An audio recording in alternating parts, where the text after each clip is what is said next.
जस्सी, मेरी एक बात आज ध्यान से सुन।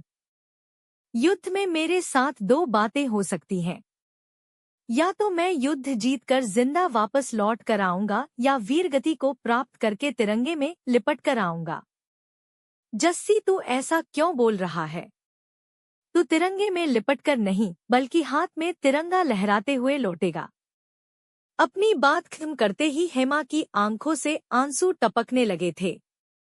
जस्सी, अगर मैं देश की रक्षा करते हुए वीरगति को प्राप्त हो गया तो तू आंसू मत बहाना, बल्कि गर्व महसूस करना कि तेरा दोस्त भारत माँ की रक्षा करते हुए वीरगति को प्राप्त हो गया। हेमा, जस्सी, मुझे तुझ पर पूरा विश्वास है कि अपनी अंतिम सांस तक तिरंगे को झुकने नहीं देगा, फिर परिणाम चाहे कुछ भी हो।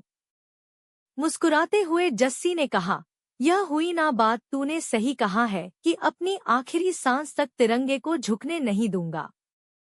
इसके बाद हेमा जस्सी से लिपटकर बहुत देर तक रोती रही। फौज की वर्दी में गर्व से सीना ताने जस्सी आज देश सेवा के लिए चीन सीमा पर जा रहा था। उसे विदा करने उसके माता पिता के साथ पूरा गांव उमड़ पड़ा था। लेकिन जस्सी की बेताब नजरें जिसको तलाश रही थी वह कहीं भी नजर नहीं आ रही थी। जस्सी जानता था कि हेमा विदाई के इन क्षणों को अपनी आंखों से देख नहीं पाएगी, इसीलिए आई नहीं। राइफलमैन जसवंत सिंह ज्यों ही रिपोर्ट करने अपनी यूनिट में पहुंचे तो तत्काल अरुणाचल सीमा पर जाने के आदेश दिए गए, जहां उनकी टुकड़ी गढ़वाल राइफल्स की डेल्टा कंपनी तैनात थी। यहां चीनी सैनिक पहले से ही युद्ध की पूरी तैयारी के साथ मौजूद थे। इस दौरान सेना की एक बटालियन की एक कंपनी नूरानांग ब्रिज की सेफ्टी के लिए तैनात की गई, जिसमें जसवंत सिंह रावत भी शामिल थे। 1962 का भारत चीन युद्ध अंतिम चरण से गुजर रहा था। 14,000 फीट की ऊंचाई पर करीब 1,000 किलोमीटर क्षेत्र में फैली अरुणाचल प्रदेश स्थित भारत चीन सीमा युद्ध का मैदान बन चुकी थी। हांड मास जमा देने वाली ठंड और दुर्गम पथरीले इलाके में चीनी सैनिक भारत की जमीन पर कब्जा करते हुए हिमालय की सीमा को पार करके आगे बढ़ रहे थे। चीनी सैनिक अरुणाचल प्रदेश के तवांग से आगे तक पहुंच गए थे, जहां भारतीय सैनिक भी चीनी सैनिकों का डटकर मुकाबला कर रहे थे। कहते हैं कि सुबह के करीब 5 बजे चीनी सैनिकों के एक खूंखार दस्ते ने अरुणाचल प्रदेश पर कब्जे के इरादे से सेला टॉप पहाड़ी पर अचानक से धावा बोल दिया। उस वक्त वहां तैनात गढ़वाल राइफल्स की तेज तर्रार डेल्टा कंपनी से उनकी खतरनाक मुठभेड़ हुई। जसवंत सिंह रावत डेल्टा कंपनी का हिस्सा थे। मौके की नजाकत को देखते हुए जसवंत सिंह तुरंत सतर्क हो गए और भारत माता की जय के नारे लगाते हुए अपने साथियों के साथ चीनी हमले का जवाब देने लगे। चीनी सेना हावी होती जा रही थी। लड़ाई के बीच में ही संसाधन और जवानों की कमी का हवाला देते हुए भारतीय सेना ने गढ़वाल यूनिट की 4थी बटालियन को तत्काल वापस आने का आदेश दिया। लेकिन रणभूमि की उस पल की परिस्थिति को ध्यान में रखते हुए राइफलमैन जसवंत सिंह रावत ने इस आदेश को नहीं माना और आखिरी सांस तक अपने साथियों लांस नायक त्रिलोकी सिंह नेगी और गोपाल गुसाई के साथ वहीं रहकर चीनी सैनिकों का मुकाबला करने का अद्भुत फैसला किया और दुश्मन को ईंट का जवाब पत्थर से देते रहे। ये तीनों सैनिक एक बंकर से गोलीबारी कर रही चीनी मशीनगन को छुड़ाना चाहते थे। हेमा, जस्सी, मुझे बहुत गर्व है कि मेरा दोस्त देश सेवा के लिए जा रहा है, लेकिन क्या तेरे बिना हेमा एक पल भी रह पाएगी? जस्सी, कुछ तो बोल यार, बोलता क्यों नहीं? क्या तू रह पाएगा अपनी हेमा के बिना? जस्सी, तो तुझे क्या लगता है कि मैं रह पाऊंगा तेरे बगैर? पगली, तू चिंता मत कर। ट्रेनिंग खत्म होते ही वापस आकर तुझे अपने साथ ही ले जाऊंगा। अब तो मुस्कुरा दे मेरी प्यारी हेमा। 19 अगस्त 1941 को उत्तराखंड के पौड़ी गढ़वाल जनपद बीरोंखाल ब्लॉक के ग्राम बांडियों में जसवंत सिंह रावत का जन्म हुआ था। उनके अंदर देश प्रेम इस कदर भरा था कि 17 साल की उम्र में ही सेना में भर्ती होने चले गए, लेकिन कम उम्र के चलते उन्हें नहीं लिया गया। हालांकि वर्ष 1960 में जसवंत को सेना में बतौर राइफलमैन शामिल कर लिया गया। 14 सितंबर 1961 को उनकी ट्रेनिंग पूरी हुई। आज जस्सी कुछ दिनों की छुट्टियों पर अपने गांव लौटा था। जब ये खबर हेमा का पता चली तो उसके पांव जमीन पर नहीं पड़ रहे थे। खुशियों के आसमान को सर पर उठाकर झूम रही थी। जिस घड़ी का इतनी बेसब्री से इंतजार कर रही थी, आखिर वह घड़ी आ ही गई थी। उसने जब जस्सी को फौजी वर्दी में देखा तो उसकी खुशी का कोई पारावार न था। वह जस्सी से लिपट जाना चाहती थी, लेकिन पहाड़ों की शर्म हया ने उसके कदम रोक दिए थे।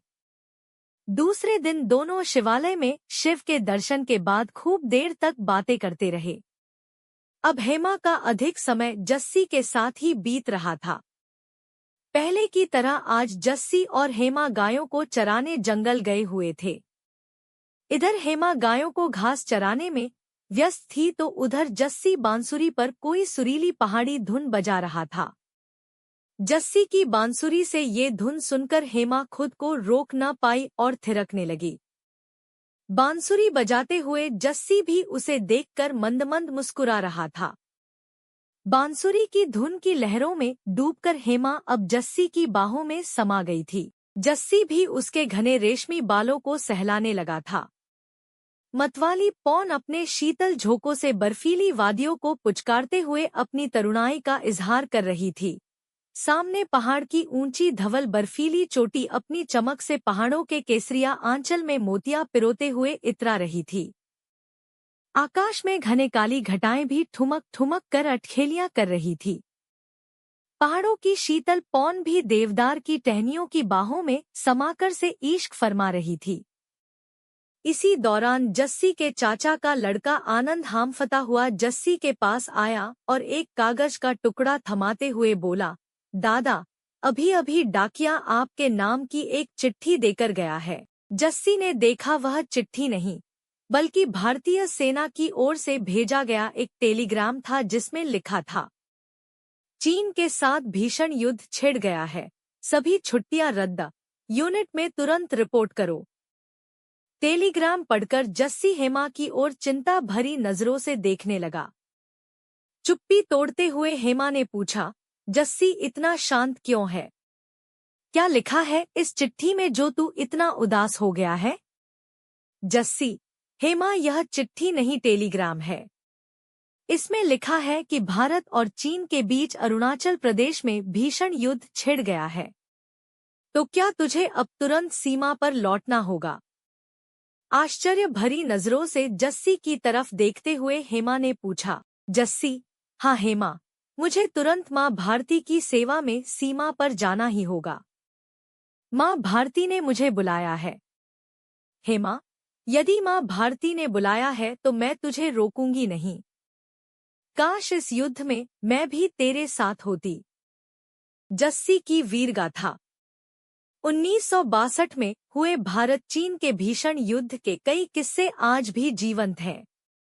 इस युद्ध में मां भारती के वीर जवानों ने जिस अदम्य साहस और प्रतिबद्धता के साथ अपनी वीरता और शौर्यता का अद्भुत परिचय दिया, वह भारत को हमेशा गर्व की अनुभूति कराता रहेगा। ये कहानी इसी सच्ची घटना पर आधारित है और हाँ, अपने प्रिय पाठकों के लिए कहानी को थोड़ा और दिलचस्प मोड़ देने के लिए कहीं-कहीं कल्पनाओं का सहारा भी लिया गया है। इस कहानी का लक्ष्य स्कूली बच्चों को राष्ट्रीय नायकों और वीरों की कहानियों से अवगत कराना, उनकी बहादुरी के कारनामों और जीवन की कहानियों का प्रचार प्रसार करना है। कहानी की शुरुआत कुछ इस तरह होती है। जस्सी, जल्दी बाहर आ, देख तेरे दोस्त आए हैं। हेमा जोर से चिल्लाते हुए बोली। हेमा की आवाज सुनते ही जस्सी दौड़े दौड़े कक्षा से बाहर आया और बाहर का दृश्य देखते ही तुरंत सावधान की स्थिति में आते हुए सैल्यूट मारने लगा। स्कूल के सामने से पहाड़ी की ओर जाती हुई बलखाती सड़क से गढ़वाल राइफल्स के जवान परेड करते हुए गुजर रहे थे।